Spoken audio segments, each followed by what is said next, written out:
Welcome to the first learning podcast where I'll be sitting with Dr. Carolia. Some of you would have known that in the beginning of this year, I had a medical procedure. Some of you didn't even know I was sick last year. Well, who said that when you're sick, you have to look the part? So I've been very fortunate enough for her to allow me to have a sit down where we get to talk about the procedure. We get to talk about the many challenges that are facing women.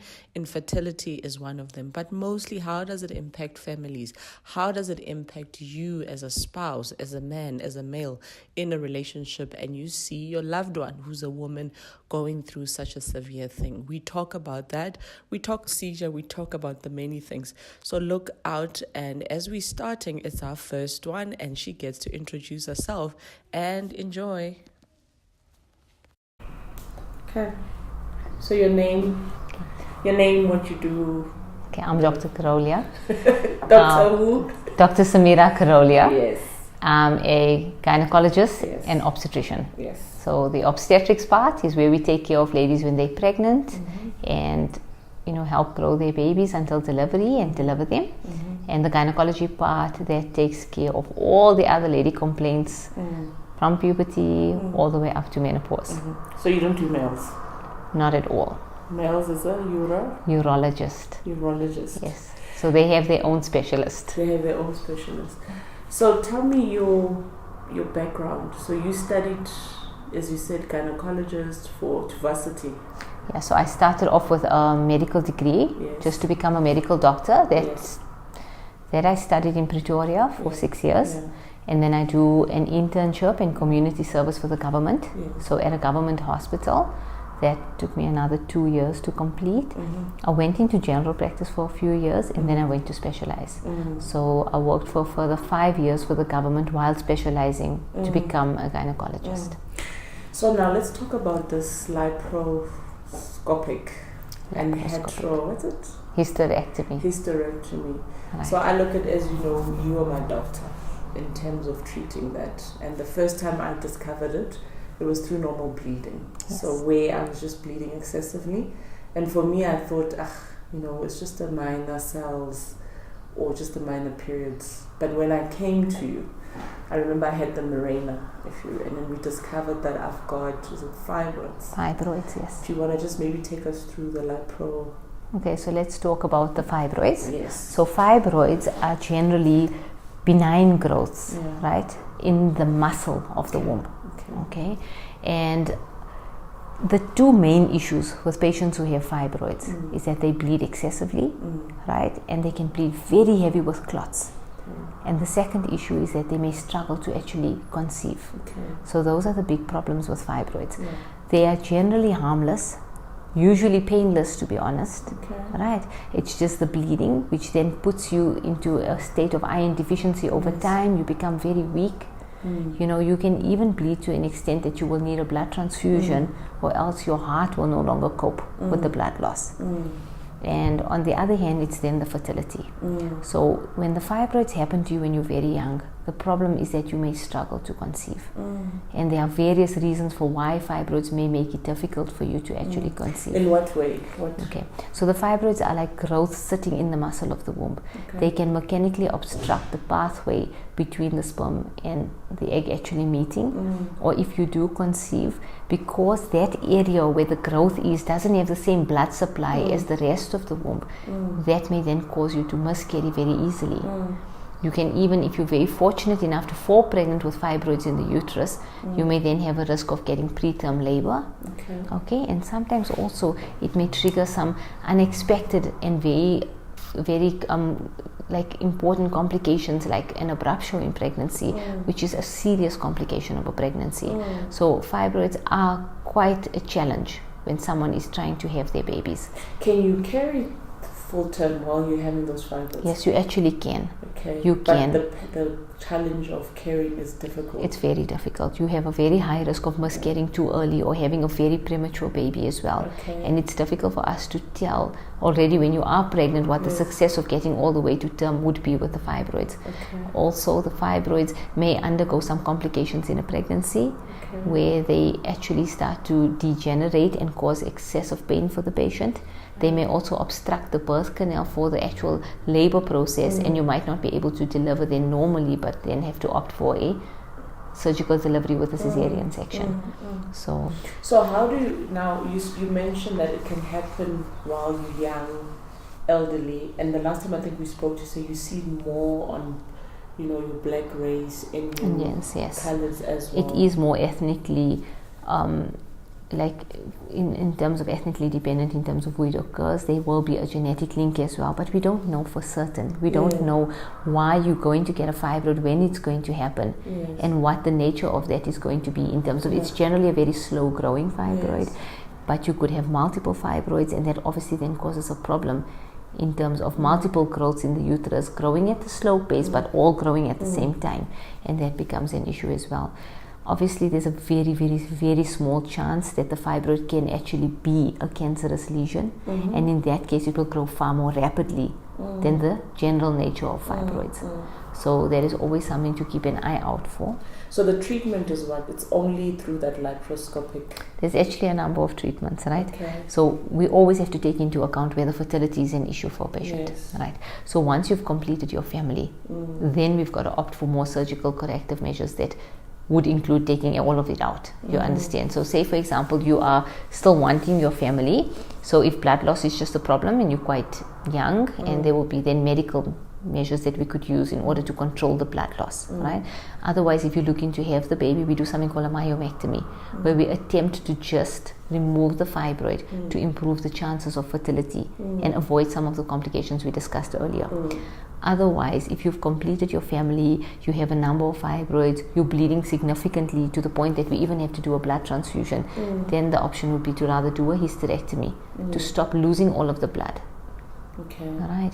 And then there'll be two ways by which we can do it. So that procedure is, you said it's an incision of, so there's two types, where you go at the top with the camera. It says to be a small fibroid, yes. So it has to be something that's actually not too large. What is entire, too large? Because I've heard of golf ball size. So we look at the size of the uterus as such, and we want to make sure that the uterus can actually be removed from the vagina. If it's too big. Now, obviously, if it cannot physically fit through the vaginal wall, then we have to remove by an incision, almost like a cesarean section, where we cut. So now, for people that don't have medical means, you spoke to say government. So if you don't have means to go to a gynae, you don't have what is the first way of helping that person get treated? So I think my take-home message is very important. I would say to you that any bleeding outside of your normal pattern is something to take seriously. You can't just keep waiting and hope that it's going to get better, because there are certain conditions that cause abnormal bleeding that are not as innocent as fibroids, right?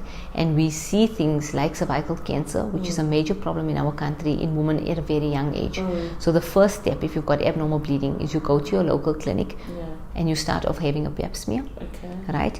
And if they feel that they're already able to diagnose a problem bigger than that, they will send you to your local hospital.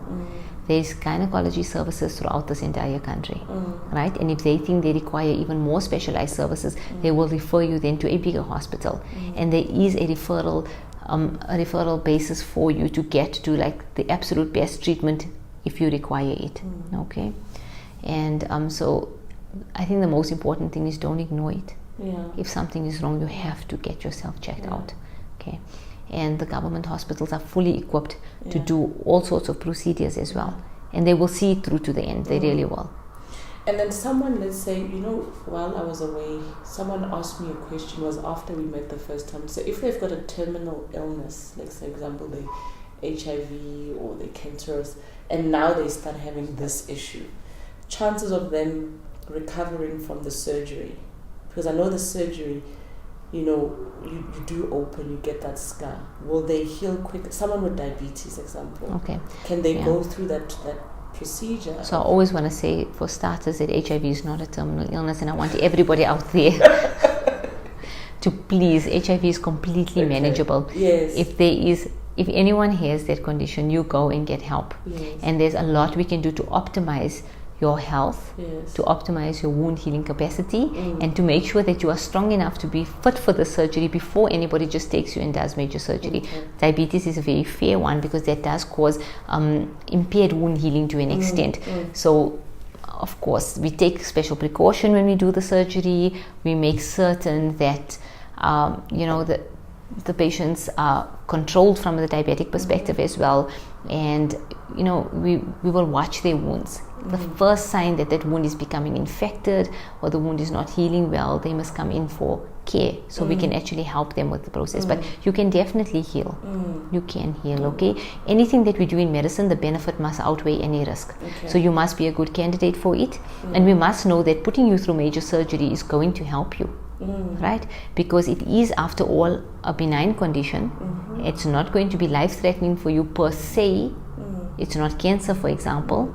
But we must make certain that you are well optimized so that your recovery from this is also going to be good, and that we haven't put you at any further disadvantage by doing the surgery.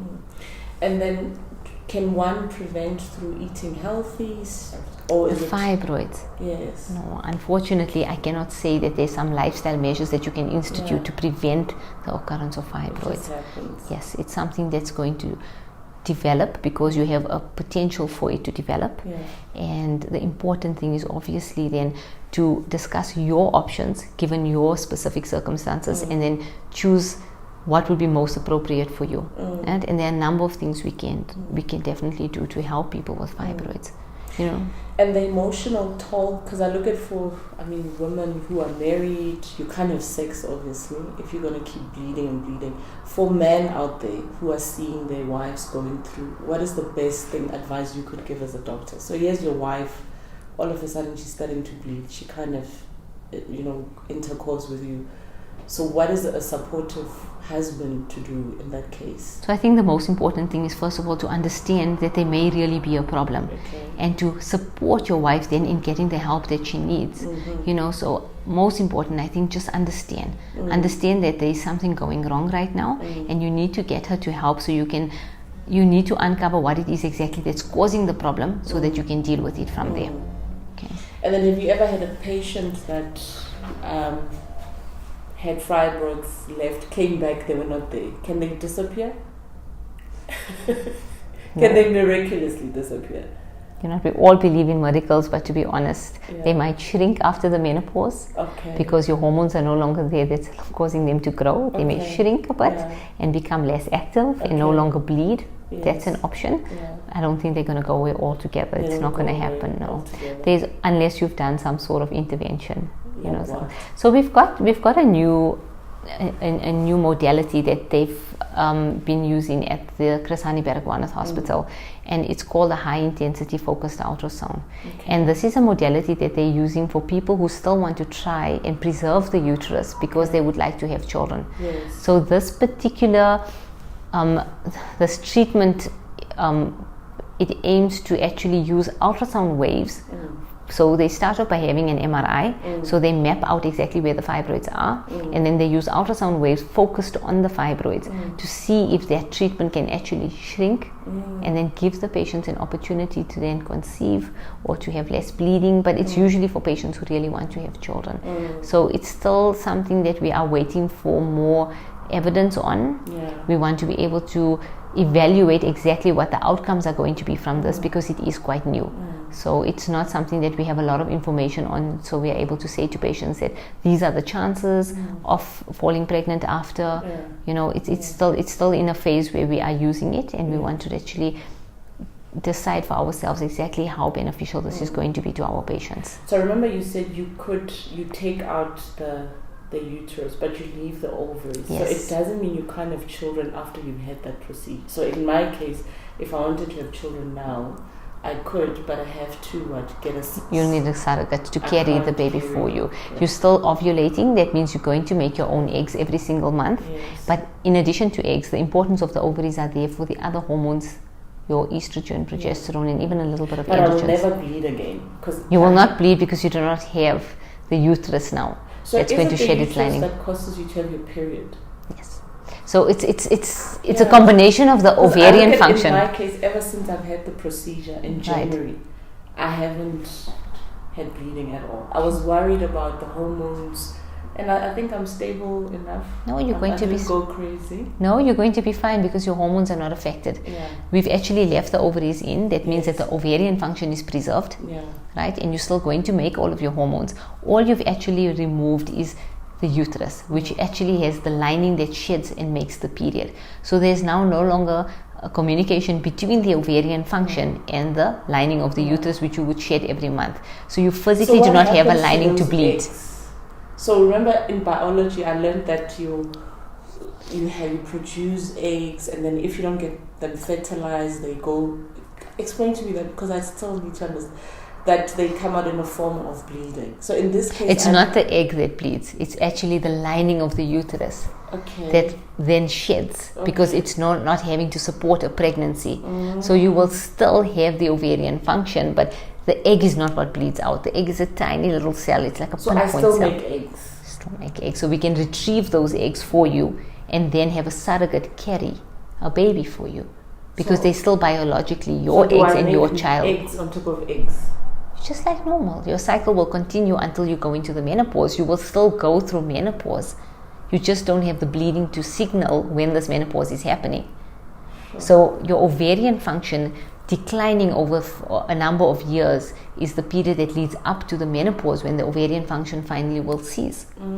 Right? And you will get those symptoms of menopause, which you might hear the older ladies saying they're getting the hot flushes, and that will still happen. You just do not have the periods to tell you that now you are finally in the menopause because they've stopped, because you've surgically removed the uterus. Now they can no longer bleed and make periods.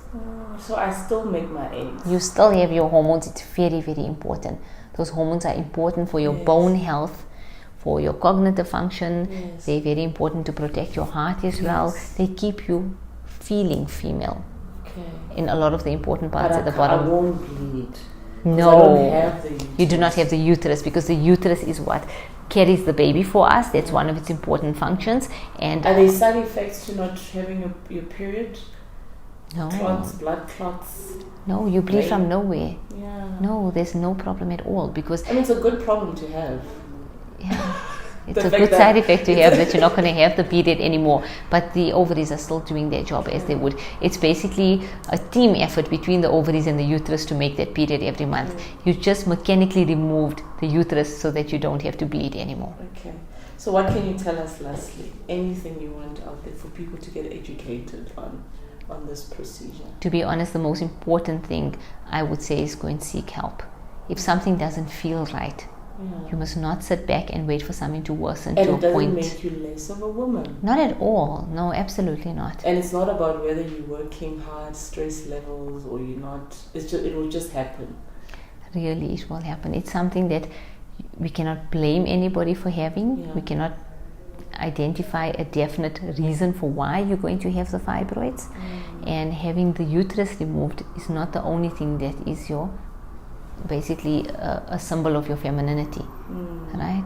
And I really would hope and pray that people who do have to have the hysterectomy have completed their families, because that is the difficult part, emotionally as well, for someone to have to go through a realization that they might not have their children. But remember, some people have cancer and have to have their uterus out before they even have their families, because that's a life-saving procedure in the event you are unfortunate to have cancer at an early age and you hadn't yet started or completed your family. So for me, the important thing is that not having the uterus is not symbolic of you being a woman.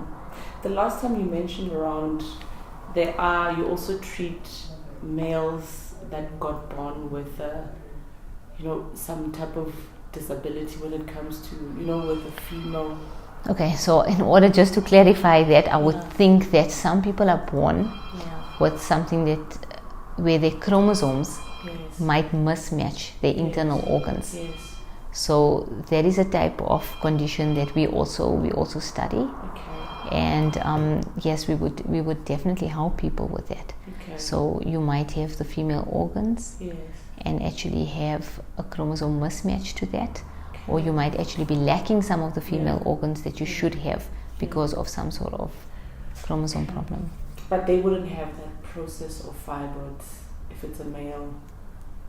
This is predominantly, it's actually, That type of thing is usually very specialized, So if you have a uterus, then yes, there's a possibility you can have the fibroids, because you have the muscle content that can grow these fibroids.